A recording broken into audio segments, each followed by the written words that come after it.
You are Locked On Hawks Postcast, part of Locked On Sports Atlanta on the Locked On Podcast Network. Your team every day. To the Locked On Hawks Postcast, your home for the best Atlanta Hawks talk. It's local insight you can't get anywhere but right here at Locked On. I'm your host, Tenitra, Batiste. Alongside me is NBA college basketball analyst DeShaun Tate. From the first whistle to the final drive, FanDuel makes the NFL playoffs even more exciting. Right now, new customers can bet $5 and get $300 in bonus bets if you win your first bet. So visit FanDuel.com to get started. And our Locked On Hawks Postcast is also part of the Locked On Podcast Network, your team every day. So the Hawks got 1A, 1B, and 12 back tonight. We'll discuss how that made a difference. And Adam Silver wants to fix something, but thinks something else is already fixed. We'll discuss. But first, let's talk takes on how the Hawks outlasted the Celtics for a 119-115 win in overtime. And Tate, you said fundamentals won the game for the Hawks. And they did. I think that, we keep talking about on these different episodes about how if they just give themselves a fighting chance by staying in the game and doing all the little things. And, that kind of goes back to us talking about the culture. How long do we have to have conversations about not knowing what that culture is? And I think just the ability to be able to fight, keep themselves within.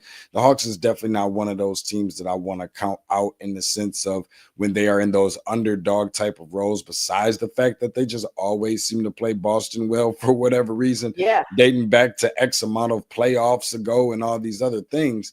But, outside of a couple missed free throws down the stretch and a really terrible technical by Trae Young, I think it was by calling the timeout, Atlanta just stuck to who they are and what they do and crashed the boards in some critical moments.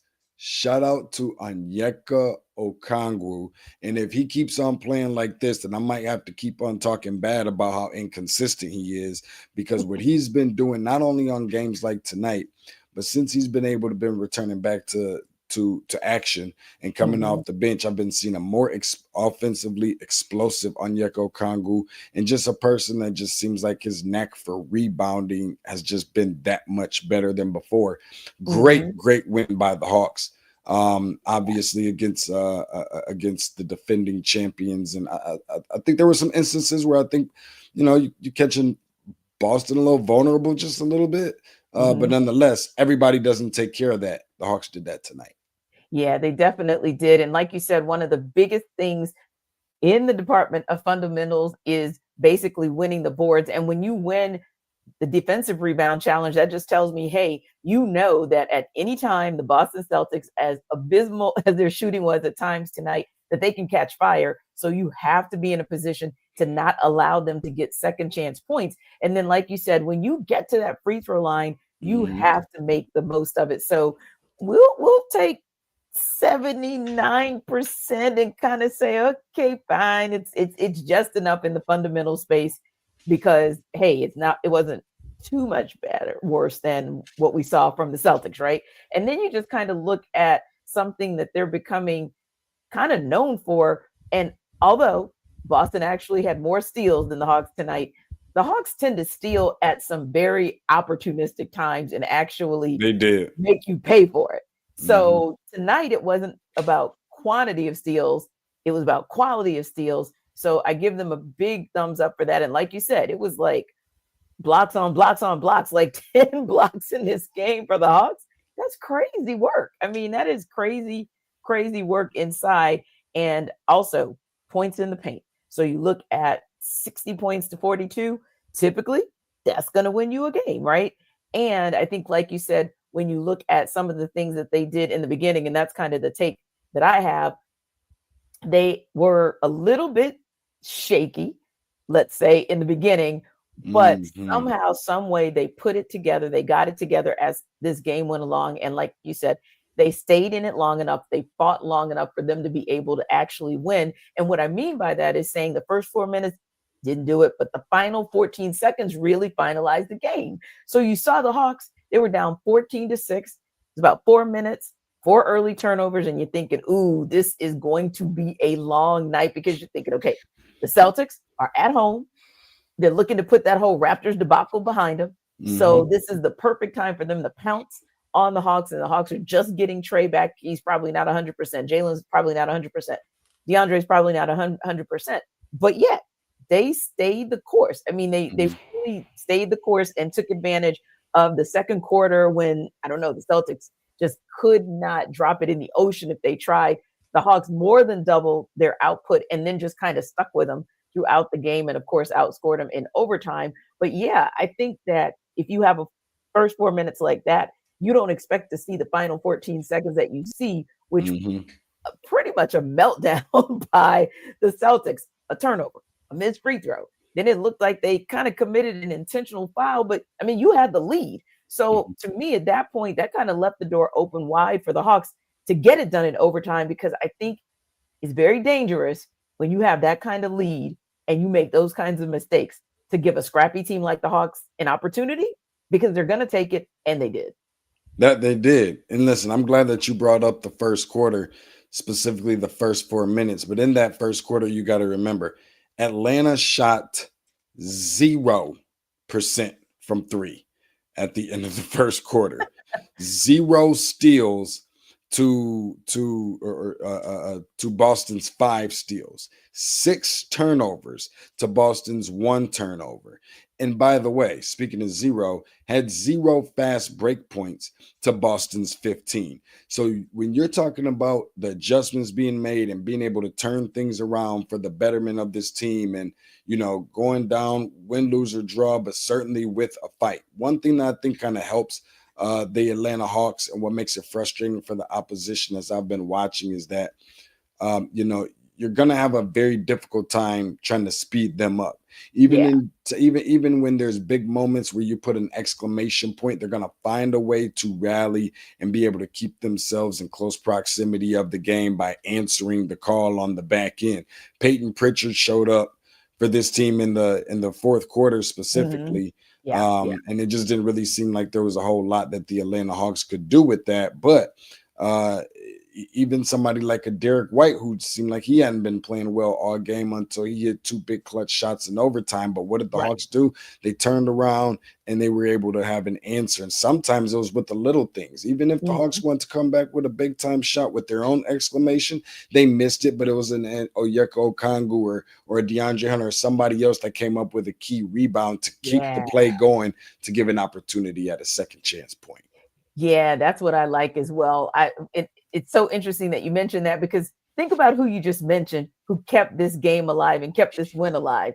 DeAndre Hunter and Onyeka Okongwu. This is very similar to the conversation we were having a couple nights ago when the Hawks, really the Skyhawks, beat the Chicago Bulls. And the thought was you essentially have a group of players who, at least on the NBA level, had not played together, because all of those guys play very well together with the Skyhawks, right? So when you saw Daquan Plowden doing what he did, for example, it was just, and Keaton Wallace, it's like, okay, well, they play that way in College Park, but they're in Chicago playing on the NBA level and absolutely smoking the Bulls, which the Bulls don't ever have to be good against the Hawks. So it was really good to see what they were able to do. And the reason I go back to mention that is because those were players who we did not necessarily expect to carry the Hawks, but they did.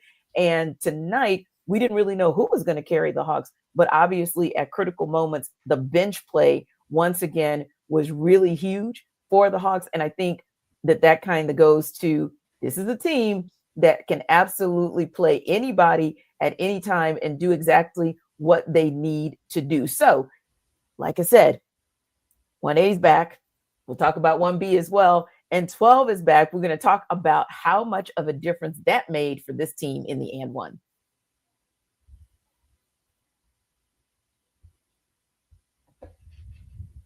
This episode of our Locked On Hawks Postcast is brought to you by Robinhood Gold.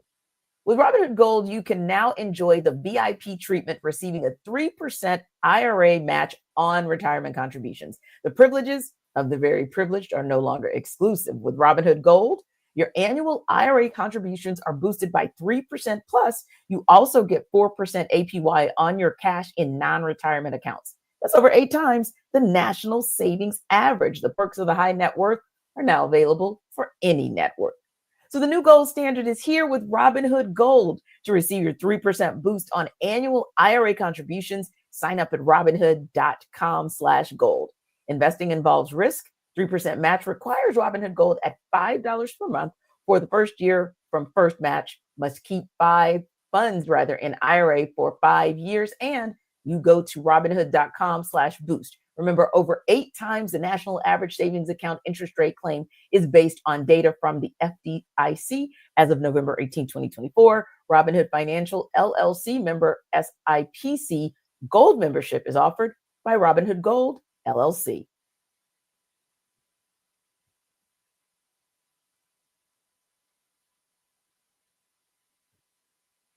DeShaun, I don't think we could have scripted a Saturday night any better than what we're scripting in. Yes, I'm about to say something corny because the Hawks have now won 3 in a row and they are on fire while we're about to get frozen out here in Atlanta. But man, they are so on fire, and it doesn't really matter who it is. It doesn't really matter what night. Quinn Snyder and his staff make some excellent adjustments based on the opponent in front of the Hawks. But let's just be real. Getting 1A back, which of course is Trey, getting 1B back, of course, that's Jalen, and getting DeAndre Hunter back, 12, was so still critical in this game because you saw Trey go off for 28 points, 11 assists.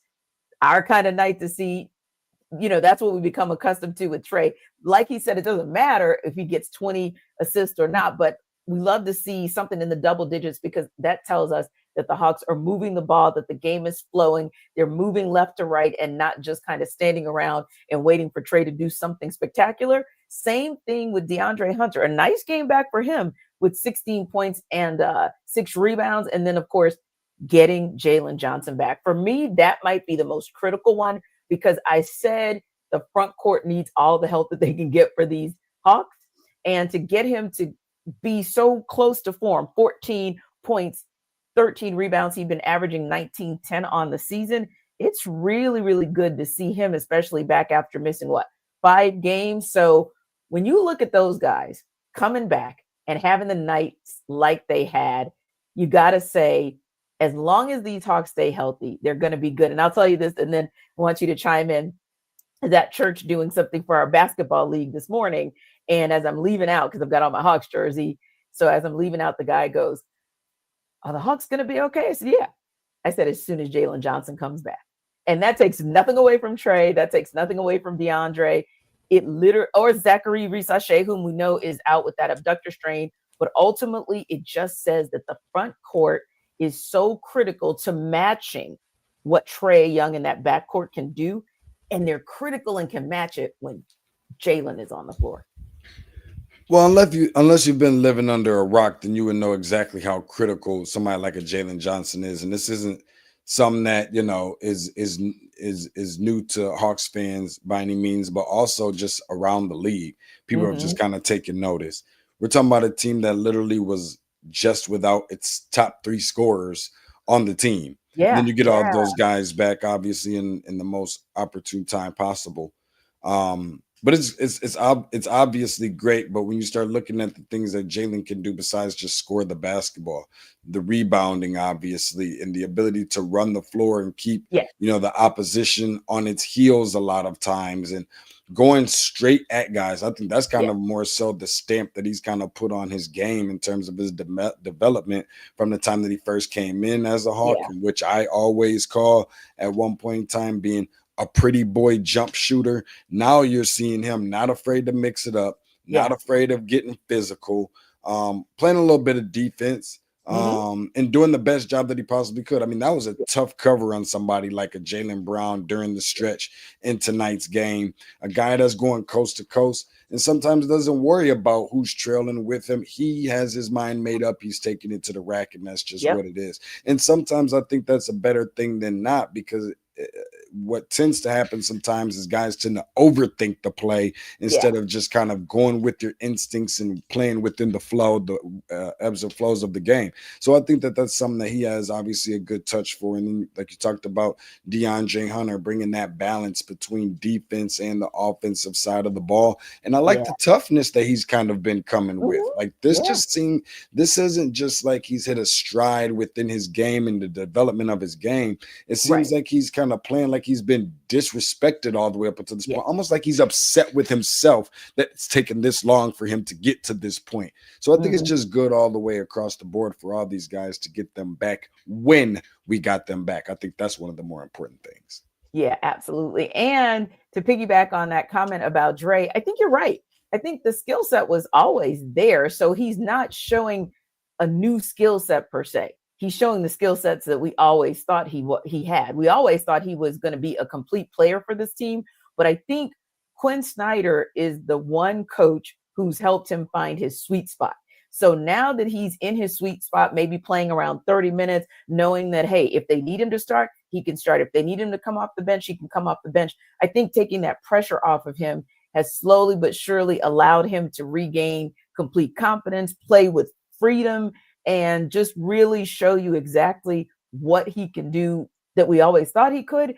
And I love you. You know, we talk about this all the time. Just when we mention fundamentals and talking about the rebounds that this team had, especially crashing the boards on the defensive rebounds side of the court, when you look at DeAndre Hunter's stats and you see 16 points and you see 6 rebounds, that's what we want to see, because that means DeAndre Hunter is playing at both ends of the court and is playing efficiently and effectively. So think about that.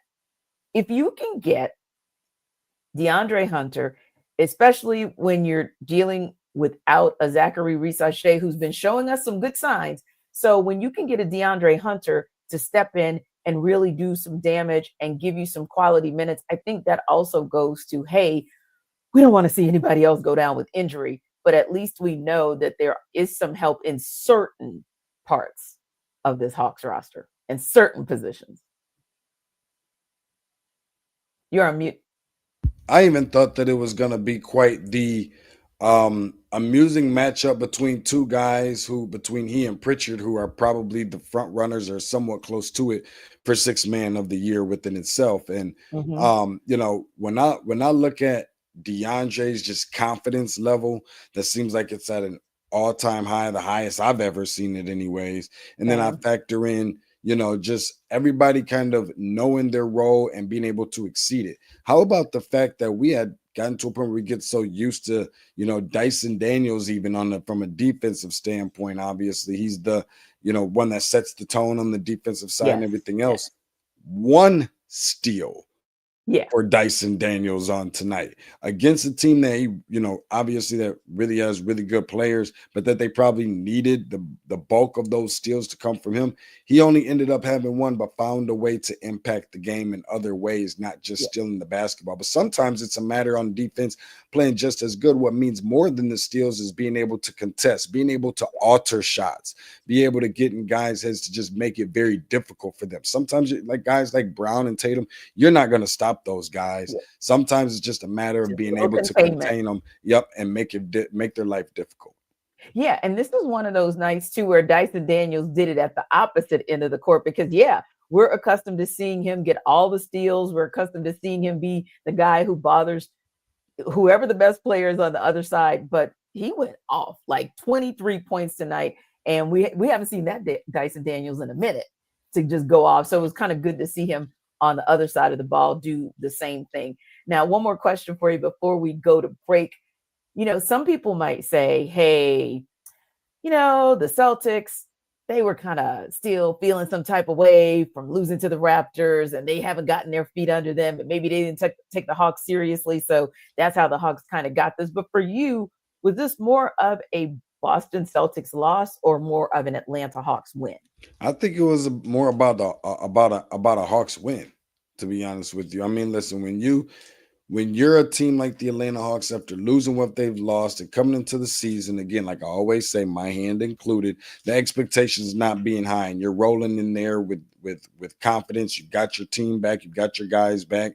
You're kind of somewhat playing with house money, but not with an attitude that you're playing with house money. Like they're playing these games like they're expected to win the games. And this isn't just any old team. This is the defending world champions. This is a team that a lot of people had picked to be able to actually win the world championship again. So just from that standpoint alone, I think that ultimately, like their confidence, like I said before, the fundamentals and everything else, it's a game that can even build their confidence even more to take it into the next game. They don't get rattled in the sense of, even when we see them in positions where they lose 3 games in a row, not long ago was on another 3-game losing streak, but they didn't let that kind of get to them or break them on the season. You got to be able to level back up and realize that you have to fight for another day. And that's what they've been doing against a Boston team that honestly, Atlanta just really kind of took advantage by doing all the little things, the basics, and sticking to the fundamentals. Yeah, and let's not play like this was the first win of the season against the Boston Celtics. The Hawks showed you this earlier in the season, that they can indeed hang with the world champs. Adam Silver wants to fix something, but thinks something else is already fixed. We'll talk about it in Who Got Next.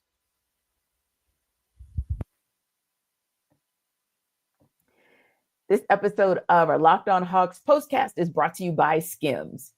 When I found out Skims was making underwear for men, I was intrigued. I've heard so much about their quality from friends and family, so I had to give it a try for my friends. Let me tell you, they say it lives up to the hype. So guys who've had underwear issues, fit, comfort, or just maybe finding the right style, Skims has changed all that. Their men's line offers something for everyone, from boxer briefs to classic briefs, all designed with the perfect balance of comfort and style. So think about it. The most comfortable and reliable underwear some of these guys say they have ever owned. And they say the lightweight material feels amazing, almost like you're wearing nothing at all. So I figure that kind of sounds like, to me, a pretty good gift for the guys, especially coming up for Valentine's Day. Might send a little message if you get those Skims. So shop Skims Men's at skims.com/LockedOnNBA and Skims stores. Let them know that Locked On Hawks postcast sent you. And after you place your order, select podcast in the survey and select our show in the drop-down menu that follows. So again, shop Skims Men's at skims.com/LockedOnNBA and Skims stores. This episode of our Locked On Hawks postcast is also brought to you by FanDuel. From the first whistle to the final drive, FanDuel makes the NFL playoffs even more exciting. Right now, new customers can bet $5 and get $300 in bonus bets if you win your first bet. So that's $300 to keep the action going. The FanDuel app's pretty easy to navigate, and the variety of bets keeps every game exciting. Plus, when you win, you get paid instantly. No waiting around for your winnings. Whether you're betting on your favorite team or just looking to add some extra excitement to the playoffs, FanDuel has you covered. Just visit FanDuel.com to join today and get started with $300 in bonus bets. That's FanDuel.com. Make this playoff season unforgettable with FanDuel, an official sportsbook partner of the NFL.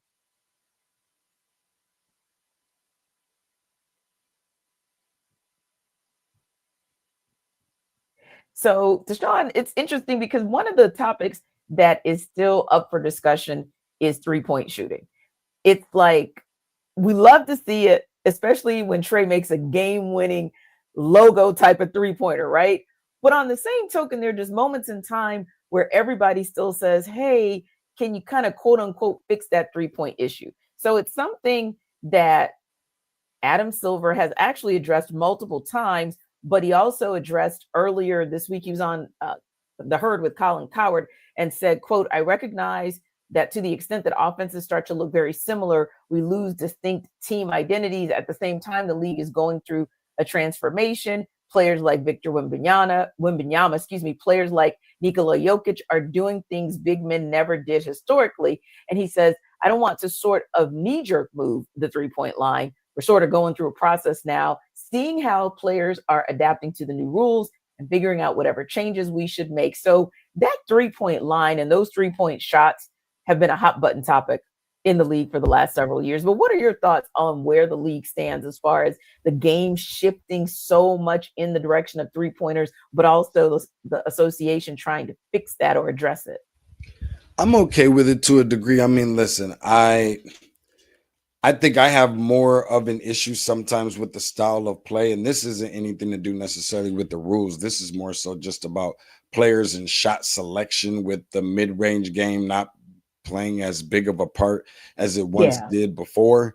I'm always more so going to lean more on the side of the fence of which, you want to get closer to the goal, even if it is 2. But I do understand that sometimes, when you're getting beat with 3s, you can't keep on shooting 2. So, I mean, I'm okay with the 3-point shot. I don't know if there's a matter of moving the 3-point line back. I think I heard some comments about potentially moving it back. I can imagine where it's the point that it's getting to now. Right. I mean, for some of these guys, a 3-point shot is almost like a layup to a degree. But, I don't mind tweaking it. I guess just kind of depends on in which way. We have definitely relied upon the 3-point shot a lot more than we used to. I personally would think it would be a more favorable style of play, in my opinion, or a more attractive style of play, if we eliminated the 3-point shooting by stretching, the 3 ball out a little bit more, because the other nuances of the game, I think, are just as important, if not more. Yeah, I agree with you. To see a 17-foot jump shot is still a cool thing to me, right? Mm-hmm. Or to see a 3-foot layup is still a cool thing to me. Getting the old-fashioned 3 points, the 2-pointer and 1, that's still really cool. I love to see, and we talk about it on this show with great excitement. Whenever the Hawks play a defensively sound game, we are absolutely excited about it. So yeah, for me, I want to see how the league can be creative and still keeping the 3-pointer, because man, we know for sure seeing Steph Curry in person is like mind-boggling what that guy can do from the 3-point line. But on the same token, seeing LeBron James in person and what he can do inside is mind-boggling. So I'm interested to see what the league is going to be able to do to kind of meet in the middle. And then the other thing that has been a hot button topic for a couple of years now is load management. So of course, Adam Silver also addressed that. And the thing of it is, we know that the league has tried. The league said, hey, you're going to have to play 65 games in order for you to be eligible for any of the top awards. And some of those guys need to be eligible because they have bonuses tied to making all, first team, second team, third team, going to All-Star and all that other stuff. So the 65, I think, started to kind of work, but there's still some rumblings out there that load management is an issue. For example, when people come to a game to see a LeBron James, and that's just the night he takes off, although he's only missed 3 out of 37 games this season. But here's what was an interesting twist. Adam Silver said the data shows that some of the early season injuries are caused by players not having enough load. And he mentioned the league policy, of course, that we just talked about. So what do you think about what that data shows? In other words, saying, hey, if you played a little bit more, you'd see less injuries in the beginning of the season. I agree with that more than a little bit. I think you do have to have that draw that fine line in the sand between, guys playing and guys not playing, because when you look at it now, basketball is such an all-around sport. This stuff is going all the way back to AAU and everything else. The kids don't even have a chance to be a kid anymore. Like, it's almost like a business for them already before they even get to a high school level for a lot of them. And all you're doing is playing constantly 24/7. So by the time that you get to this point where you're, maybe a rookie or a first couple of years, your first, finish your first contract as a rookie in the NBA, it's almost like you're double the age that you actually are. And obviously I say that facetiously, but even for, some of the players who sit and load manage, I think that is how you open yourself up to injury a lot more. Not to mention the fact, I know this doesn't have a ton to do with it, but not to mention the fact that Everything is quick fix now with how guys are taking care of their bodies. Those days of seeing a grown man sitting down eating a bowl of cereal are almost like over. Everything's about, quick energy drinks and smoothies and everything else. Sometimes I feel like that's what also, help or hurts and kind of reflecting on why we see some of the injuries. The last thing I was going to say, though, Tenitra, it's crazy to even think about some of this stuff. We have guys like Joel Embiid or Zion Williamson, just those two guys specifically who we see that seems like they're always injured or whatever. And then something happens. They end up suspending those guys when they get back and now they can't play. How about we suspend those guys by making them play? How about we try that on? I just thought I'd throw that one out there because some of this stuff is just kind of rubbing me the wrong way a little bit. Yeah, no, there's absolutely some truth to that. And I thought that data was very, very interesting about that correlation between maybe playing more games and how that can get your body up to speed a little bit faster and help you prepare to not have those types of injuries. So the Hawks have an unusual MLK Day. They almost always are here in Atlanta playing on MLK Day, but not this year because of the College Football National Championship. They're going to be in New York to take on the Knicks, but we will be with you guys in the afternoon to download on that Hawks-Knicks game. Locked On Sports Atlanta is the #1 place to hang out every game. Afterwards, remember to like and subscribe to our YouTube channel. And for more on the Hawks, check out Locked On Hawks with our guy, Brad Rowland. We'll see you next time.